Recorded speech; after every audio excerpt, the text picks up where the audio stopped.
You're at work and your colleagues are gearing up for the office holiday party. Or you're in a meeting when your supervisor excitedly asks everyone to share their holiday plans.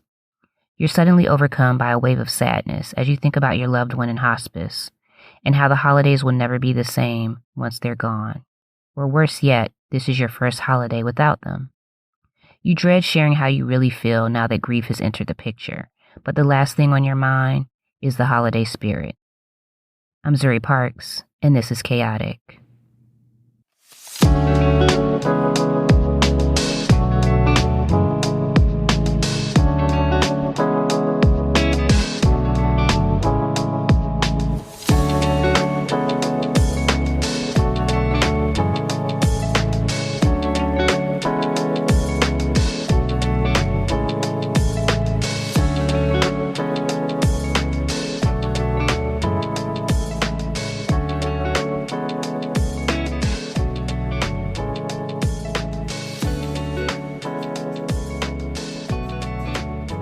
Hello, caregivers. Welcome to episode 2 of This is Chaotic. I'm your host, Zuri Parks, and I thank you for joining me. On today's episode, I want to do a holiday check-in and discuss small victories. And yes, I know what you're thinking. It's the end of January. Isn't that a bit late for a holiday check-in? I had hoped on getting this episode out at the top of the year, at the beginning of the month, but if caregiving has taught me nothing else, it's that things don't always go according to plan. However, technically, it is still the holiday season because the Lunar New Year isn't until tomorrow. So there you have it. Better late than never. So we're going to proceed as planned because I wanted to touch on something that affects us as caregivers every day, but especially around the holiday season. And then we'll move on to discuss small victories. So this episode of This is Chaotic will be a little longer than usual as I want to get some housekeeping out of the way by telling you all a little bit more about myself and why I decided to start this podcast. The reason that I wanted to do a podcast about caregiving was I feel like it's something that we don't really talk about enough, and everyone has questions who is new to this caregiving struggle. We all have questions. There's a lot that we don't know when it's our first time having to take care of a loved one with a long-term or terminal illness, and there is no frame of reference. We're forced to learn a lot in a short amount of time and under duress, and it can be a lonely and confusing time. So, as I mentioned in episode 1, my sister and I are currently taking care of my father who has dementia. His specific diagnosis is Lewy body dementia with Parkinsonism. I'll go more into the details about that diagnosis in another episode because I want to devote more time to that. But just to let you know, we're currently providing care for someone who is suffering from dementia. Prior to that, my mother was in-home hospice where we took care of her ourselves, and she had breast cancer. We lost her in May of 2017, so I have been through this with my mom, and we are currently in the thick of it with my dad, and both of these experiences are my reference points for the discussion surrounding caregiving. I also want to point out that my sister is single and lives with our father full-time, whereas I'm married and live with my husband. I just wanted to share that because it informs some of the discussions we'll have going forward when we discuss family dynamics. Another reason I decided to start this podcast is I realized that sometimes I was dumping on people who couldn't really understand because they haven't been through it themselves. Not that they weren't supportive, but people can only be there for you the best they can. But I think there is something about the shared experience that is cathartic. So this is also an outlet for me. It's freeing to discuss these things and share with others who have or are experiencing the same thing. So that is why This is Chaotic is something very close to my heart and why I wanted to do a podcast for other caregivers out there, just so that we all know we're not alone. I also wanted to add that this may be the only thing I can do pretty soon because I am still trying to hold down a full-time job while we're taking care of my father, and that isn't sustainable for many reasons. Even though we have FMLA or the Family Medical Leave Act here in the U.S., it's my opinion that it really isn't as helpful as you would think. The only thing FMLA does is protect your job. It doesn't protect your income. And I have still heard of people who were fired while they were on FMLA, and actually I hope to have one such person as a guest on this show later on. So it's debatable as to the extent of those protections. But I am currently on intermittent FMLA, which we will discuss further in a separate episode as well. But the bottom line is my employer isn't really working with me. We worked from home, obviously, for the duration of 2020, well into the first half or more of 2021, much like the rest of the world because of the pandemic. But as soon as we were directed to return to the office, my employer began to behave as though a work from home policy never existed. For someone like me who is a caregiver, working remotely is ideal because it would give me the opportunity to provide care for my father without my work suffering, because I could just work from home while taking care of him, which is exactly what I was doing during the pandemic. My employer had no idea. They didn't notice. It didn't disrupt my work at all.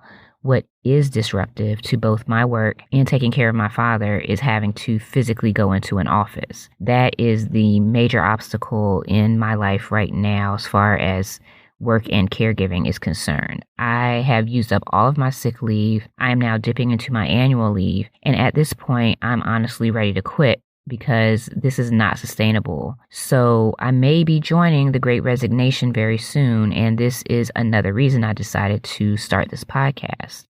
I hope that gives you some insight into who I am and what this podcast is all about. I also want to share who I am not. I am not a medical professional, nor am I a legal expert. So please understand that everything I share on this podcast is my personal experience. I can't speak for others or tell you what to do as far as the law is concerned in your state, because laws do vary depending on where you live. But I'm going to share my own experiences and bring experts on the show and hope that will help you as well. So moving on, let's talk about the holidays. Even though they are behind us now, I just wanted to do a check-in. Are you okay? How is everyone doing out there in the world of caregiving? I'm sure I know the answer to that. We are not okay, which is why this podcast was necessary. The holidays can be such a difficult time for caregivers because many of us are dealing with what's called anticipatory grief, also known as preparatory grief, which is what I wanted to discuss on this episode.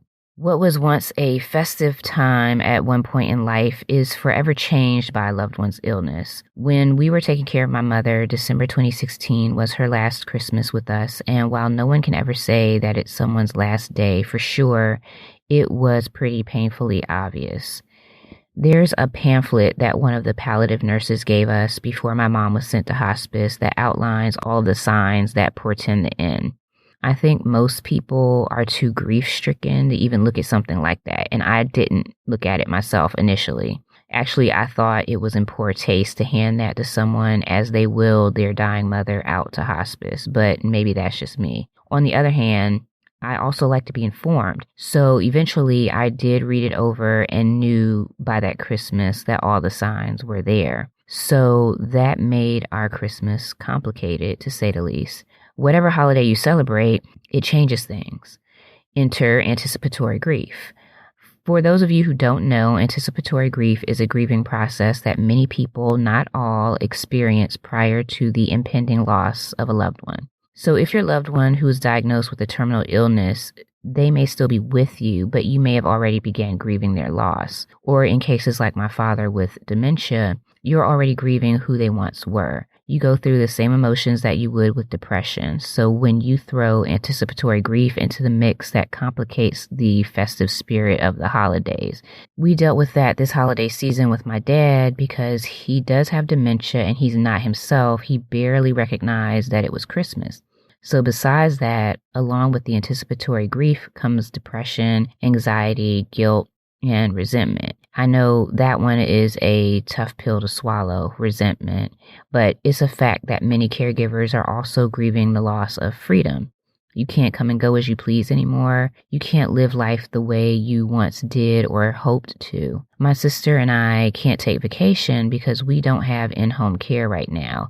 Or really, we can barely go anywhere for that matter, because my father is at the point where he's experiencing what's called dementia-related psychosis. I don't know if what he's experiencing is actually sundowning, if you all are familiar with that, but he has these episodes where it takes more than one person to restrain him from hurting us or himself or damaging property. So unless we have a family member or friend who can come over and relieve us or one of us at least, we can't travel. So there are no breaks in sight. And when you toss the whole pandemic situation into the mix, there's a lot of stress, bitterness, and negative feelings. But what also happens when someone has dementia is they are gradually becoming someone else. So even though he's physically still here, and there are still some days, even if it's mere hours, when we catch glimpses of his old self or his real self, a lot of that is slipping away. There's a podcast that I listened to called The Death Diaries, and there was an episode with a guest named Rebecca Gunter, I believe, and she discussed her father who had either Alzheimer's or dementia. And she said something that was very profound about accepting that your loved one with dementia or Alzheimer's is no longer who they were. This is what she said. Just meet your parent or loved one where they are every day with no expectations. And for the love of God, stop correcting them. They don't know. Let them have their stories. You don't have to correct them. You don't have to make it right. You don't have to fix it like it was before. It's not like it was before. That person is dead. This is a new shell. Make peace with it. I know that may be difficult for some of us to hear, but in the context of the conversation, what she was saying was that you have to accept the change for your own sanity. She had to accept that her father is no longer the person that he was.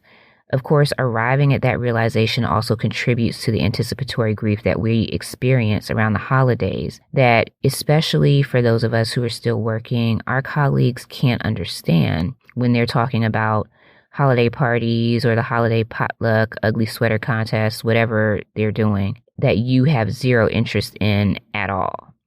It's difficult to be in the holiday spirit when you're dealing with chaos on the home front, but you also don't want to be perceived as a wet blanket because you don't want to participate in holiday parties or share what your holiday plans are, because no one wants to hear that you will be spending the holidays holding your sick loved one's hand or feeding them because they can't feed themselves or wiping their behind.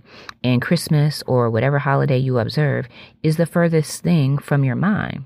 Even your family and friends can't necessarily identify, though I have noticed that it seems like the pandemic has given everyone more of an idea of what it feels like, because so many have unfortunately experienced loss or have been sick themselves.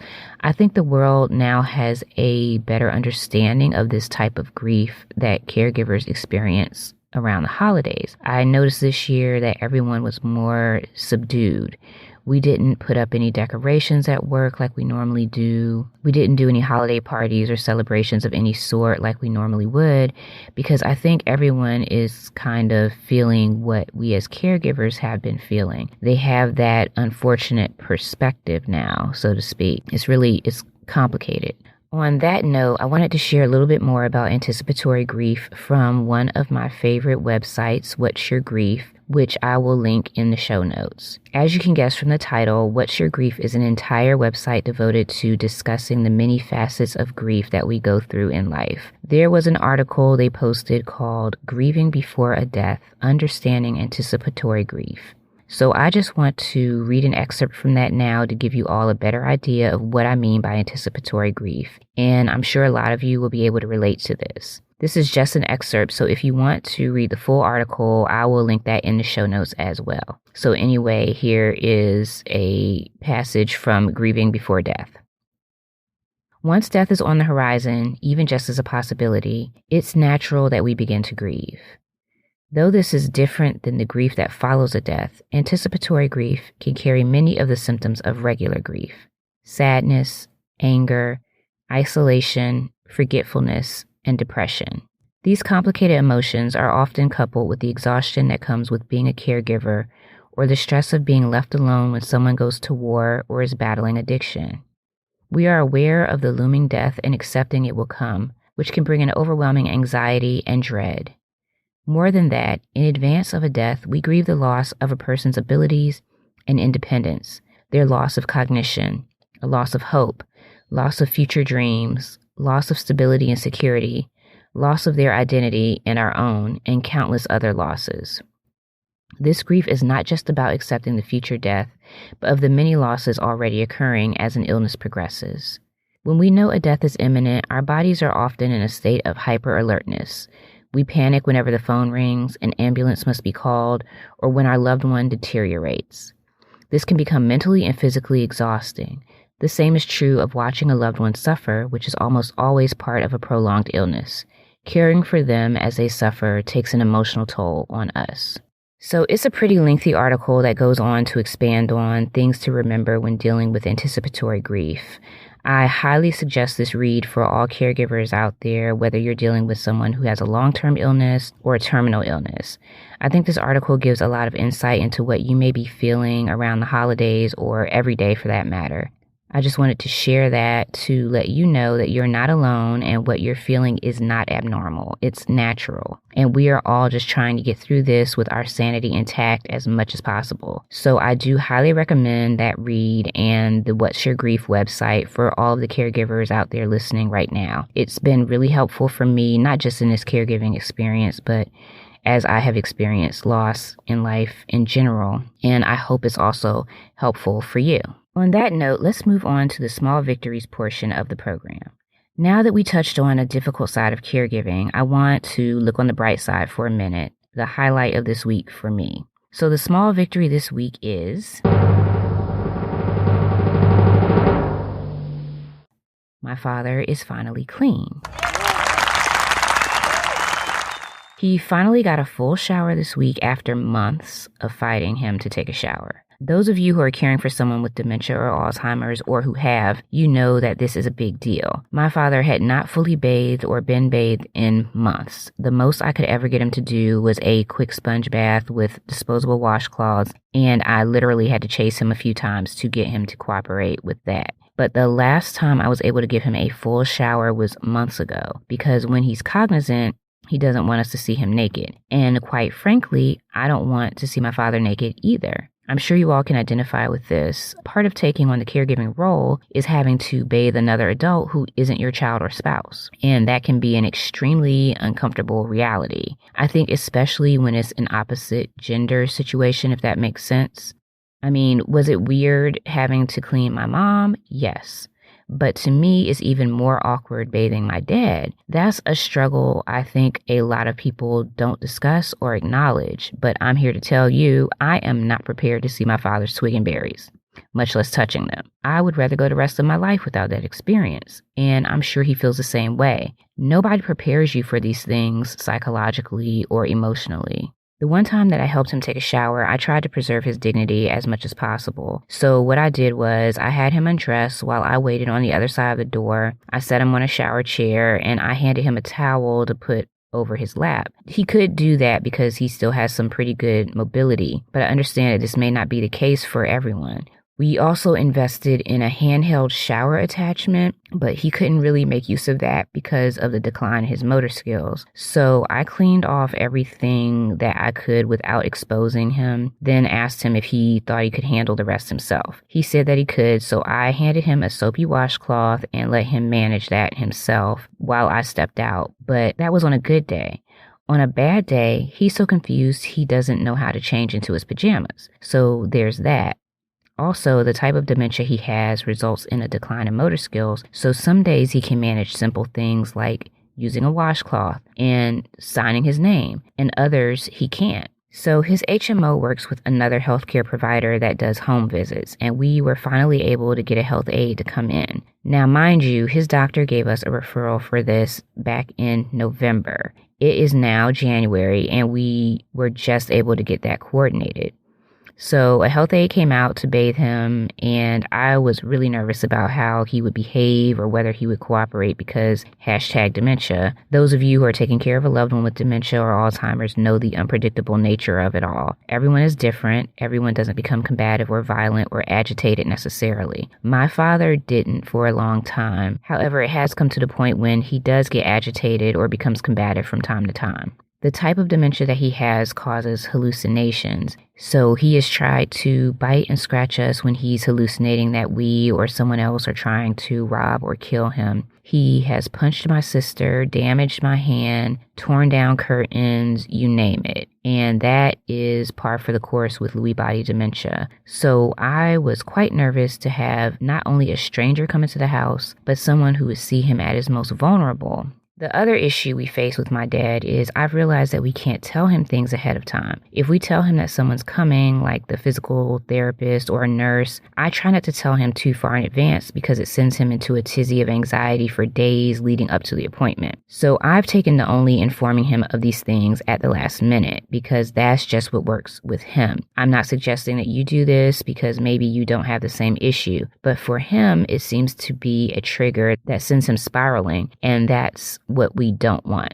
My father has always been a very anxious, paranoid person in general, to the point where I think he maybe should have been in treatment for it, but he was never formally diagnosed as far as I know. So I do think he always had some level of clinical anxiety, and I think that anxiety coupled with the dementia exacerbates things. I would much rather tell him ahead of time to give him an opportunity to mentally prepare, but I've realized that we just can't. So I actually waited until the day of and didn't tell him until the health aide was on her way. When she called, she actually said, "You didn't tell him I was coming?" And I was just like, listen, if I told him that you were coming, you wouldn't be.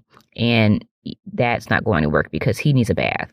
So just come on and we will play this by ear. That's what I told her. I just told her to come and we'll see how it goes. So I hung up the phone with her and I asked him how he would feel about someone coming to help him bathe. And of course, he wasn't thrilled and he wasn't interested. I didn't argue with him, but I didn't call the health aide and cancel either. Needless to say, I was very pleasantly surprised that she was able to bathe him without incident. He was very cooperative. When she first arrived, it definitely took some convincing, but she was able to get him in the shower and cleaned up. And he smells amazing now, and I definitely think he feels better. I do think that there's some awareness there, even if it's fleeting, that you're not clean or you don't feel clean or that you smell bad, even though your memory is slipping and your awareness isn't at 100%.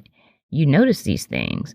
And I'm sure that's distressing for someone like my dad, who was always fastidious. So I do think that he felt much better afterwards, and if nothing else, he smells better. Also, the other concern with poor hygiene is that infections or sores can set in. So I called this a small victory, but this is actually a big win for us in the caregiving struggle. Right now, we're just trying to get to do that on a regular basis. I'm hoping weekly or at least every other week. So we're just trying to get on the schedule with the health aide and his provider and see how that goes. And I'm sure there will be times when an aide is going to come and he's not going to cooperate. But even if he goes 2 weeks, it's better than going a month or months even without getting clean. So I am so relieved we were able to get that taken care of. And that is the small victory this week. I just wanted to share that and celebrate the moment because basic hygiene seems like something so small for those of us who are able-bodied, but it is a major undertaking for someone battling dementia or an illness that affects their mobility. So I'm very thankful this week for that. And that was really a highlight for us. Now we are just about out of time, but I wanted to close with one quick thing. Each week, I want to share something that we as caregivers can squeeze into our otherwise unpredictable days that will give us a moment of peace and center us, if only for a moment. Caregiving puts us in a very extreme place where either you don't have a lot of time for yourself or you find yourself waiting around for long periods of time, for example, at the hospital, or we just find ourselves often in panic mode because we never know when we have to spring into action. So I just wanted to share things that are accessible and maybe beneficial to you emotionally or mentally, or at least things that have worked for me in this caregiving journey. One of those things that has worked for me is something called slow TV. Slow TV is basically a video of some scenery. It's usually someone taking a stroll through a garden or riding a boat down a river with a GoPro strapped to them so that you see everything from their perspective. It sounds weird, but it has a meditative effect for me. Some of my favorites are people walking through the woods or a city I haven't visited. My particular favorite lately are the historic sites and shrines or temples in Kyoto, Japan. Supposedly, slow TV is soothing because there's no plot or dialogue to focus on, so you can just zone out. So I guess it's similar to white noise, but visual.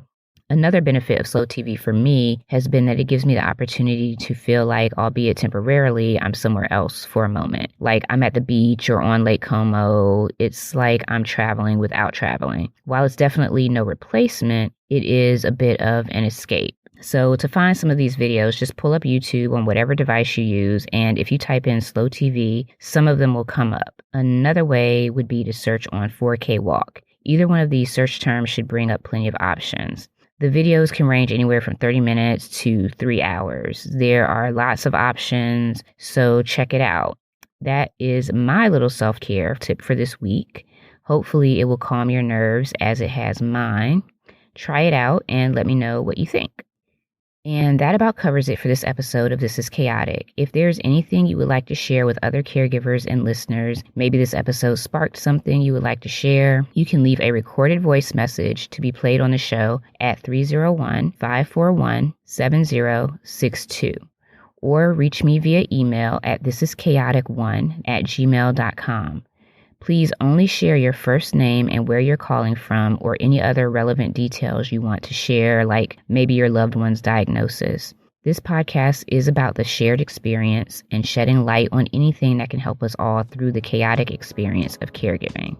Please tune in next Monday and subscribe for future episodes wherever you listen to podcasts. Also, please share, spread the word to other caregivers, and join me every week. Until next time, remember, we're all doing our best. Take care, and thank you for listening.